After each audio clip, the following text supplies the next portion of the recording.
Welcome back to Pop Tabs, keeping tabs on all your pop culture topics. I'm your host, Matthew Yapp, and joining me today is... Michael Robb. And... Garrett Looker. Garrett, you're new here. What do you do in the UML? I do a bit of everything, but primarily I work with documentaries. Fancy. Specifically with Muncie's community schools. Oh, and Michael Robb, you hear too often. Yep. But you know who else is always in the news too often? It's Elon Musk. He's being weird again. So he is currently getting called over the fact that he claims Tesla will have over 1 million self-driving taxis as of next year. A lot of people said that that's unrealistic, and it's just another drop in the bucket of all these crazy things he's claimed. He's kind of gained a reputation. He said he was going to build a submarine to save those that soccer team that was trapped in a cave. He said he was going to fix Flint's water supply. He's claimed a lot of things that haven't panned out, so people are starting to lose faith in him. He also wants to make an autopilot for aggressive driving, but we'll get to that later. What's your initial thoughts on his claim of 1 million robot taxis? So, he's been successful in a lot of different ventures in the past. Like, you've mentioned a lot of his unsuccessful stuff, but he was successful as far as SpaceX goes. Yeah. And also with Tesla as a vehicle in general, it's a very successful business. And the Boring Company, while it's not crazy innovative, the flamethrowers sold well, so. Yeah, the flamethrowers certainly did.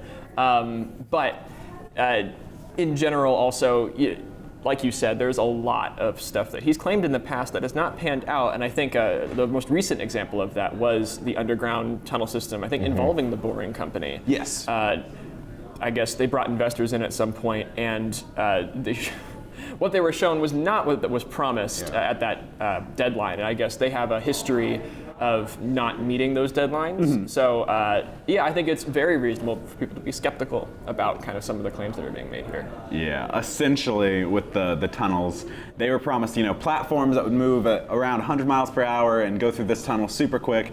Instead, they got a tunnel, but it was more of like a car that can drive in a tunnel. So cool. Yeah, cool. Yeah. Not exactly what was promised. No, Elon Musk is definitely one of the more out there characters, and it's interesting. We in today's culture we base our pop culture. It has characters, right? Donald Trump, Elon Musk definitely fits the a bit crazy, but you want to believe in him, right? So he says this, and I think wow, that'd be great, but he's a bit too fanfare, I guess. But then again, a lot of the things that he does, like Michael mentioned, he does have a pretty good resume. Yeah. SpaceX is booming right now. I trust anyone who can build a rocket. I don't know if that's the best life path to go. Trusting anybody that can build a rocket, the Soviets couldn't, so we got them that time. That time. And most every other time. Pretty much. No, I agree that he has this kind of resume that looks good, but I think we will get robot taxis. I think, like you said, he loves the fanfare. Elon Musk loves a spectacle. And so he, if he said that we're getting self-driving taxis, people might talk about it, but if he says 1 million, I think he just wants people to talk about it. Yeah. I think he'll probably deliver couple thousand. No, or just not on time, because he's promising this by 2020. Yeah. And I don't think that's reasonable. No. It's like, there's not enough time to do that. I would say, we have 0 right now. So. But he seems pretty confident, though. But I think, confidence is good, and, he has the vision. He's done a lot of really positive things in the industry. I think all of his, all the patents that he's, all the things he's, he sold them off, I think. Yeah. So anyone can, learn from that. He's not privatizing everything for his own wealth and gain. He says he wants to move the world forward, the industry forward with these advancements in technology, which is really, really admirable. Because he is this eccentric millionaire, kind of comic book style, but he's not sitting on the knowledge, Jeff Bezos. He is trying to kind of spread it, so that's interesting at the very least. Yeah. So, but will it be by 2020? I think that's a little unreasonable. No. No. So something that has come up a lot lately, especially with his investors, is there was a time where Elon Musk was like, he was the guy. SpaceX, when it was kind of at its peak, people had a lot of faith before all these non-panned out plans came out. Everyone thought he was like a genius, and he's starting to lose credibility in the eyes of a lot of people to the point where his Twitter, if you look at it, is kind of just a lot of memes. He makes a lot of weed jokes. He was on a podcast where he smoked some weed, and since then he's really incorporated into his brand. He's dating Grimes, who is a lovely musician, but is not who I would think some super genius would be dating. She's interesting, but he gets caught up in celebrity drama. He's kind of becoming a different person, we'll say, in terms of the public image. So do you think he still has credibility in the eyes of business people, or do you think he's skewed a little too far into the Tony Stark side of eccentric billionaire playboy? I can't help but think of, you mentioning Tony Stark. Yeah. You know, he comes back from his captivity and says, we're not making weapons anymore, and completely changes his tack. And people lose a lot of faith in him. And still a bad movie. You were not a fan of Iron Man whatsoever. You weren't either. Well, yeah, but it's interesting in terms of that comparison, I think, because Elon Musk, while he's done a lot of great stuff, I think people don't necessarily not have faith in him anymore. I think it's more of you have to take everything he says with a grain of salt. Like the promises he's making, he says 2020, but maybe he can probably do it, just not in the time that he says. We're not going to have flying cars by 2030 or whatever, or whatever. He can say that all he wants, but I think it's become clear that a lot of the stuff he promises, while he has he's dedicated to it and he wants to get it to happen, but what he says in terms of time frame is not going to pan out. Right.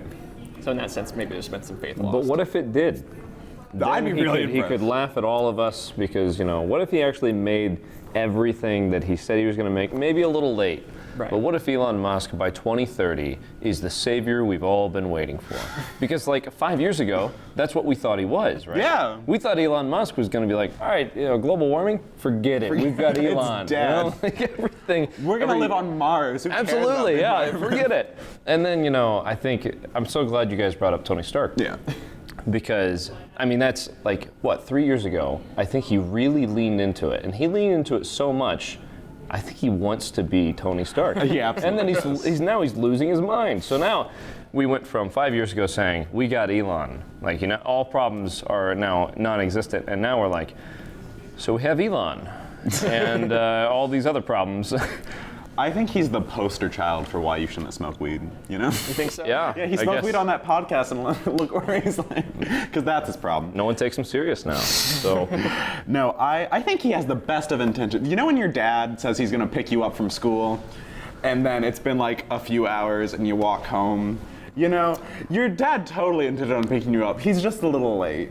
And I think Elon Musk totally intends on having a bunch of robot taxis. He's just going to be a little late. Doesn't mean he doesn't love you any less. It just means there's a lot of things going on at home. And the finances are really starting to put a stress on the gang. But anyways, I digress. Tesla's board of directors and investors actually doesn't feel the same way.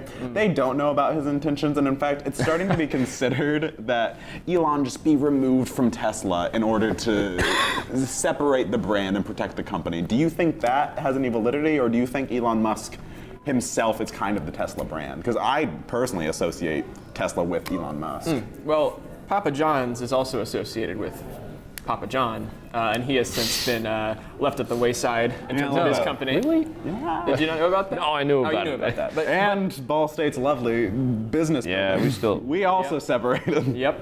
After pressure from the student body. Yeah. But we don't have to talk about that, do we? But Thanks, Mearns. in terms of, the pressure from the board, I think that, they know more about the business side of things than any of us do, but that doesn't necessarily, I think it does raise, it's a cause for concern when when you're the face of a company starts to say something and then it doesn't, happen. Right. As much success as Elon has had and as much as he is associated with the Tesla and SpaceX brands, at the end of the day, if they stop producing results, then that's a cause for concern. I think it's completely valid that some people are questioning that within the company. That's fair. But Yeah. I don't think Tesla has anything to worry about, unless they might worry that they're losing their poster child. I mean, Right. he is the poster child. I mean, we're talking about millions and millions and millions of dollars going into a field that within the next 10 to 15 years will be the field. Oh, absolutely. I mean, if we actually get our act together and we start changing some industry, specifically in car manufacturing and oil-based industries, Right. Companies like Tesla will be, I mean, absolutely in demand. I mean, it will be the future. So if they just have to play their cards right. Elon Musk isn't the company. The company has Elon Musk. Right. I say, if you think about it, it's not maybe the marketing they want, but it's perfect marketing. Everyone knows Elon Musk, so everyone in turn knows Tesla. Right. Maybe you don't want to be the company with the crazy poster child, but everyone's constantly talking about him, and I think it's a little stuffy, personally, how like I don't know. Who cares that he smoked weed on a podcast? It was legal where he was, and like, who cares about his like weird girlfriend who killed a goat one time? Like, So she killed a goat. No, really, it's the age-old question of celebrity. Do they have a personal life? And maybe Elon Musk just needs to keep it personal. Keep it off of Twitter. Don't talk about the goats you kill. Yeah. That's a fair rule. But yeah, I just think this idea that like, at least I'm sure there are some older people, but the idea that like, oh, people won't buy our cars because Elon Musk smoked weed, it seems very uppity to me. Yeah. But I think things are changing. I think, like you said, we're seeing the the future of cars change, and so I think having a poster child who's a little different than the past, that's fine. That can change too. But you know what else is changing? Sports. Right. So lightsaber dueling's a sport now, at least in France. The French Fencing Federation, which is a real thing, officially recognized lightsaber dueling as a sport. It's a bit like regular fencing, except there's a couple different rules. There's a time limit, and you get points rather than just like knocking people out, so you can keep hitting them as much as you want. interesting. Yeah, it's real nerdy. So what are your guys' initial thoughts on the fact that lightsaber dueling, of all things, is now officially a sport? Well, it's kind of cool that, that's something that's definitely, that's not something I expected to see as a headline. No. But, I mean, it's lightsabers. It's sick. And I mean, like, I guess when comparing it to normal fencing, I'm not a fencing expert, but it's the same to me. Really? You're not a fencing expert? Right. This guy. But it seems to be like the same kind of, I'd imagine it would transfer fairly okay. Mm-hmm. I mean, like, I know fencing swords are fairly light and thin. Yeah. And I'm assuming that these are plastic lightsabers. Like, I'm picturing stuff you get from like No, they're the very toy aisle. They are very sturdy LEDs. Very cool. Yeah. Glow quite well. Excellent. But yeah, no, I would imagine it would transfer over fairly well. Mm-hmm. So if it's just like basically a rebrand, I guess, of the fencing sport. I mean, yeah, like you mentioned that there's a different point system. Yeah, and But- I'll say it's like I said, it's timed, and also in fencing you're going for a stab, you're going for more of a whack on these, and for every strike, we'll say, in lightsaber dueling, your arm has to go behind your back, so you get real dramatic swings in there. Interesting. Yeah. Yeah. So I see you researched it well. I find it funny that we are actually breaking this down, and you're like, there are specific rules in which you have your to do lightsaber this. fight. Like, come on. We grew up, we had the luxury, and you might never hear this again. We had the luxury of growing up in the 2000s. That's right. We had lightsabers made of plastic, and it's the most painful thing if you get that in the back of the knees, right? I mean, I could have been, if this is a professional sport, that means I could have been a professional athlete. Oh, I could have killed it. Right. But now, I guess we're washed up. I'm We can't do it anymore. I'm past my prime. I don't know. I think it's funny that we're taking a childhood game, which, call it a sport, call it whatever, and now we're slapping on these regulations of, you got to go behind the back, and you got to, whatever. My sister used to play. beat the out of me without putting it behind the back. And let me tell you, she did just fine with the lightsabers. Right. I think that's a lame rule, but do you think that it's a sport? Do you look at this, or do you look at this as some weird nostalgia grab? nostalgia is high. Yeah, I get, like, in terms of it being a sport, I think fencing is considered a sport. Right. It involves a certain level of athleticism. You got it. There we go. Got there eventually. But yeah, so I would say it's close enough to fencing. It's similar enough that can be classified as a sport. Okay. Even though it is heavily integrated into this pop culture kind of icon that is a lightsaber. What an icon lightsaber. Yeah. I think it's also interesting that we, whenever something like this comes up in the news, we have to define sports. Like what the hell is a sport? Who cares? They're going out there, they're having fun, they're beating each other with a plastic tube. Exactly. Who cares if it's a sport or not? I mean, if people are getting together and if they're doing it because they want to do it, then call it a sport, call it LARPing. I mean, I've always wanted to be a Jedi. Same. So whatever, they're doing what they want to do. It's, I don't know, we get in this thing of always a sport, and I think the major sports like baseball and football and basketball. I don't actually think basketball is a sport. Basketball? No, it's not. They're just out That's there. another pop dance. They're just out there. They're just out there throwing a ball around. Yeah. I mean, if we're not going to call this a sport, who cares to call basketball a sport or baseball? Whatever. Yeah. Or esports, which is also another conversation entirely. That one. Now, I won't call that a sport. You just said you didn't care what you didn't care about the line classification, is and drawn now- here. Well, video So games. there is a line. Video games Right for there. dorks. I'm just putting it out there. We never covered that. No, I've never debated that on the show before. The Federation attorney for the National Fencing League did actually state that with young people today, it's a real public health issue. They don't do any sport and only exercise with their thumbs, referring to esports. It's becoming difficult to persuade them to do a sport with no connection and without getting out of the sofa and playing with one thumb. That is what we are trying to create, a bond between our discipline and modern technologies. So participating in a sport feels natural.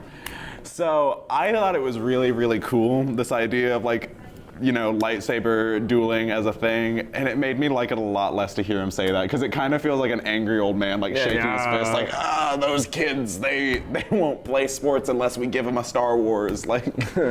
And so what are your thoughts on the fact that this kind of came out of the French Fencing Federation's idea that young people don't like sports? I think it's interesting his use of the phrase, playing with one's thumbs. I think Sounds sexy. it could be taken that way, I guess. But I don't know. The fact that there seems to be, at least from this person's perspective, there's a lack of understanding of what video games are. Yeah. And kind of that I don't see video games as overtaking sports as a popular way to, a popular activity for youth. I mean, to be fair, over the past 10 years, we've seen a decline in sport participation. We've seen an increase in video game. I'm not saying Absolutely. it's like causation and correlation, but Right. it's to be considered. Yeah, but I don't think that you need to necessarily, rebrand fencing as, I don't know how much that's going to actually draw people. I think it comes from a lack of understanding of, what gets young people excited. I don't think anyone is going to be like, I like Star Wars. I never considered fencing before, but now that there's lightsaber combat, I think I'm going to go for it. Like, that's not going to draw a whole new, or tap into a whole new market maybe like they think they are, especially when they are describing it in this kind of tone. It feels very you're looking down on these people. They don't get off their couches. They have to be using their thumbs for stuff. So we're going to have them use their thumbs with lightsaber fencing. Exactly. Right. So it just feels strange and disconnected to me. I don't know. Okay. I think there's definitely a problem with, our current culture. I don't know if a problem is, because I don't want to vilify playing video games. Right. Who cares if that's what you want to do? That's what you do. But there has been, as you mentioned, a major decline in the last decade of basically city sports. And I'm coming from a very personal standpoint here from, my work back home in Logansport of, I saw the local baseball league went from, I think, 10 teams a decade ago, and now they have 4. Yeah. So, and that's because people aren't coming out, right? Kids aren't playing sports like they used to. And you're right, we can't directly say, well, that's because of playing video games. Right. But that's what I think old people are afraid of. What I think is really interesting here is that someone actually made a sport to combat that issue, like, oh, I'm gonna save the world and I'm gonna get kids off the couch. Like, who cares? Come on. You know, I think there's things that we can do to get people active in general. I mean, like, I'm not as active as I probably should be. You know, we can all be more active. Yeah. I'm not gonna go duel with lightsabers to fix that problem. Come on. I might do it for fun, but it's not gonna be for like, oh, it's Tuesday. Let's go duel. Let's hit up dueling club. Yeah. No, I definitely spent a lot more of my childhood playing video games than I did playing sports, but that kind of wasn't necessarily for me. It had nothing to do with like, oh, I'm choosing this over sports. I just hated sports. I was not good on a team. Yeah. I didn't listen well, and so yeah, I wasn't good with sports, and so video games were just something I could do by myself. And so I think this is kind of like you said, this is just what old people think the issue is, rather than actually solving anything. At one point, there were old people that hated cars, like the automobile, and they're like, I can't believe our kids are driving cars. Gotta get back on those horses, man. Gotta get on. And that's why we have equestrian racing now. But something else that did come up about this is the fact that some people are now wondering if we're going to see more pop culture things become sports. Do you see that happening, or do you think this was just something that happened to line up well? Yeah. Again, I'll go back to my previous point. I think it comes from a place of misunderstanding of how people engage with pop culture. I think there's ways that new things can be combined with pop culture. And I don't know, I think the idea of like there being like an official thing for lightsaber dueling, I think that's cool. Yeah. But I don't think it's going to accomplish the goal that was laid out by the Federation attorney in that quote. Right. I don't think it's going to get kids who were, or youth who were not, or who are on the couch like playing video games and might enjoy Star Wars stuff. I don't think it's going to get them to come out and do like professional fencing in the form of lightsaber combat. I don't think that's going to be a thing. And so, no, I think that this particular example of the incorporation of pop culture isn't a good one. But I do think that absolutely, I think as we go on and as people become engaged in different things and things become popular, I think integrations of pop culture elements to things is definitely something that can happen. But other than it being like a fun addition, I don't see it being like a foundational thing that has to happen to get people engaged with something. If you were going to go into professional fencing, lightsabers is not going to, I don't think, influence you to over the. It's not going to. Like, I was on the fence before. Oh, fence. Ha. But now I'm going for it. So yeah. I totally agree. But I think we've already been here. Yeah. With Harry Potter, Quidditch. You know, it came from a sport that never existed. Movies come out, people love them. The sport now exists, except we're not flying on brooms. But I mean, that's actually, I think, Ball State's team is. Ball State's team is. We are like third in the nation. Yeah, like that's crazy. We kill it. So like maybe in 6 years' time, Ball State will have a lightsaber dueling team that's like third in the nation. Yeah. So who knows? Is that our most successful sport, Quidditch? Yeah, probably, it actually is. Our Quidditch team is phenomenal. Excellent. I don't know if it'll really catch fire with other, parts of culture, but I mean, at least we're already here, so. Yeah, I was actually also going to bring up the Quidditch thing. I think that pop culture, as it does in all different forms of regular culture, I think it just kind of innovates it, because like, honestly, if you look into this, they already had something very similar to the rules to lightsaber dueling as a subcategory of fencing, and they just use lightsabers as a way to kind of push it forward and make it its own thing. Quidditch, like you said, running around and chasing after a ball, because that's literally all they do in Quidditch is they run and they throw a ball. All they did was add brooms, and now suddenly it's a new big thing that people care about. I think pop culture is going to continue being used as just a way to kind of stroke the flames on a sport that already exists. Gotcha. And I don't think necessarily Star Wars is the way to go. They have a new Star Wars video game coming out, so you guys are screwed. I'm ready. Yeah. I'm ready. It's gonna be so good. It's gonna be great. It's not good though. The Epic Store, supposedly. So Epic Store is an online game shop and launcher, very similar to Steam, that is, it's growing a lot in popularity, but some PC gamers are really mad about the fact that it's growing in popularity. They sure are, Matthew. So, up until now, Steam has been pretty much the only launcher when it comes to PC gaming. You buy games on Steam from a variety of different game producers, and you just launch it on your computer. You don't have to have a console or anything. And for a while, that marketplace has been pretty exclusive, but there's a few more now. We have companies like EA with the Origin launcher that's essentially just for The Sims at this point. And now we have Epic Store, who's they were releasing smaller titles of theirs at first, but now they're announcing games are going to be exclusive to their launcher. Fortnite is now exclusive on their launcher, and Borderlands 3, which was already available for pre-order on Steam, is now going to be exclusive. Yeah, so they took it off of Steam, right? Yeah. And so people are a little angry and say that Epic Games trying to compete with Steam is unfair because it's not right to have all their games exclusive in one location. What are your initial thoughts on this? So I've heard a lot about this, and I think it was kind of inevitable that, or kind of expected that after the success of Fortnite, Epic Games would want to create something to further their revenue model, because I think Valve did the same thing in terms of with like the Portal games and Half-Life and everything. They haven't made a game in years, but they've profited. They've profited because they created a launcher to kind of support that. And so the Epic Games going that route after a success like Fortnite, like that gets them in the like through the gate, but now they need to like establish something that will last forever. Yeah. So I think it makes financial sense that they would go this route. People are not enjoying it though, because it's creating like you're right, Steam had a monopoly. Yeah. And it's been like the default kind of launcher for all your PC games forever. And now that they're inserting competition into it, a lot of people don't want to make like the console choice, I guess, because you have Xbox, PlayStation, and whatever the newest Nintendo console is. So before you had to choose, like based on like, all my friends are on PlayStation, but there's a game on Xbox that I really want to play, so do I have to buy both consoles? And now you have to have two different launchers to do all this stuff, and so it's an understandable frustration, I think. But at the same time, it's kind of like it is just like a different launcher. Yeah. It is a different interface you have to load up, and that can be annoying. But at the end of the day, how bad is it really? It's so whiny.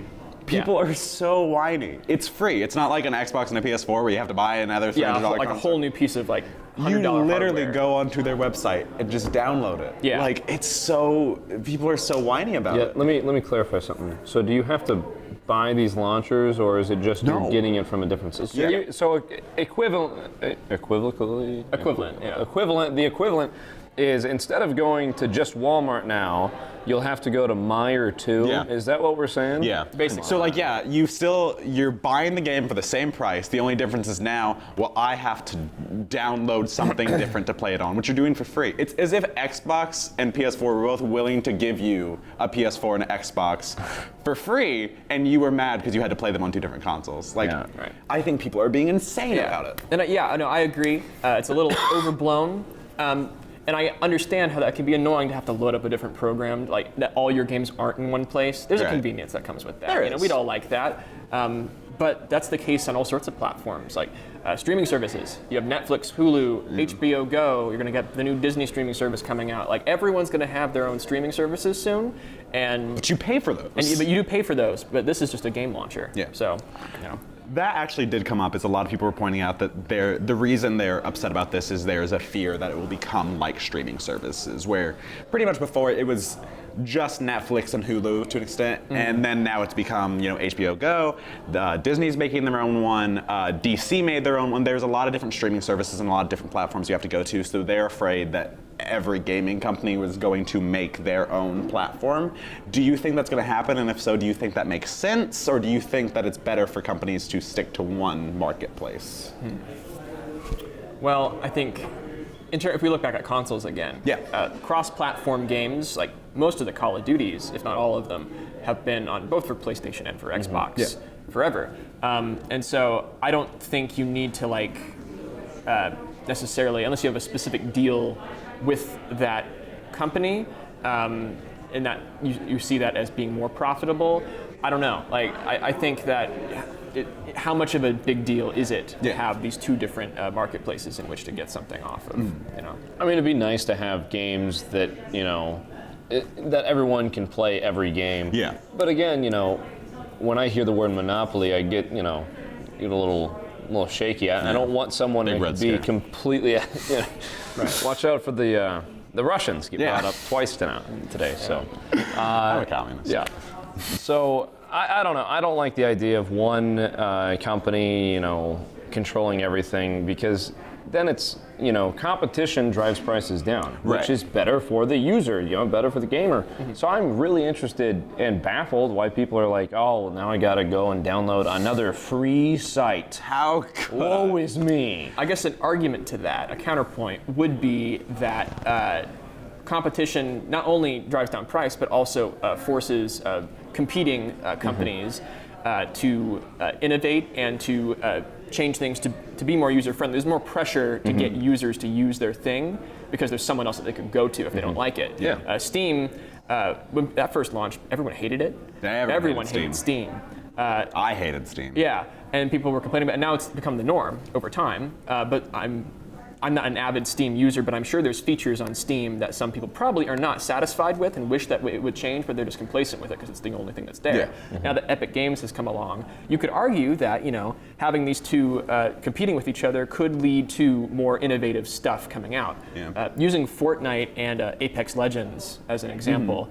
Apex Legends sucks. Anyways, That's your opinion. I'm right. But Apex Legends, when it launched, utilized a new system, a ping system, where it was a new communication tool to use with your squad as you were going in, without having to communicate verbally, which was nice for people that don't want to socialize too much when they're playing a team-based game.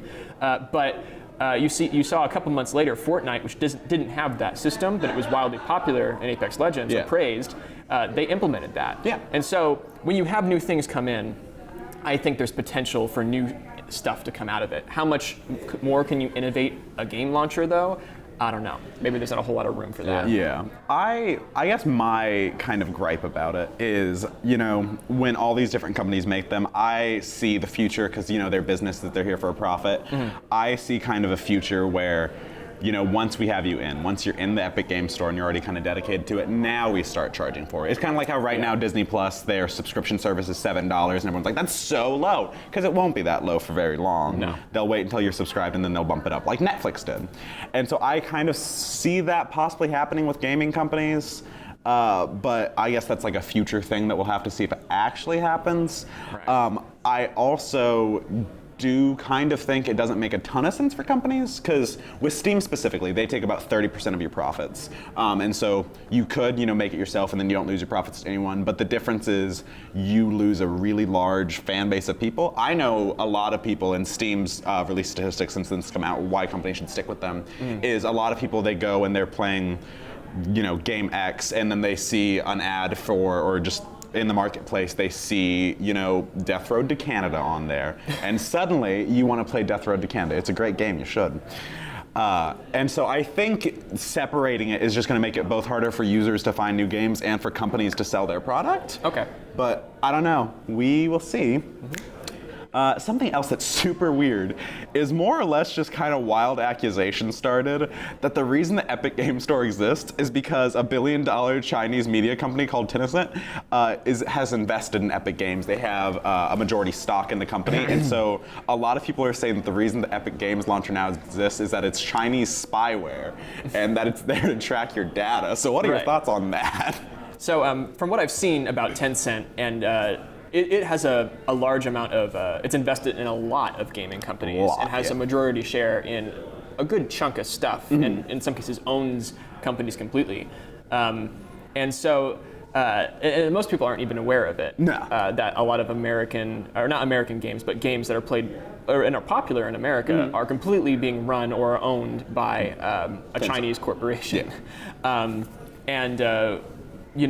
We're all aware of kind of the current goings on in China in terms of like, kind of like the current climate Spyware there. and data collection. Yeah, and it's not a very place where free speech is very prevalent. So, so the fact that that's coming out and coming to light, that there is stuff coming from there and is involved with our stuff, I think that's important to know, and I'm glad that that's come to light. Yeah. But does that mean that they are spying on us and collecting our user data? Not at all.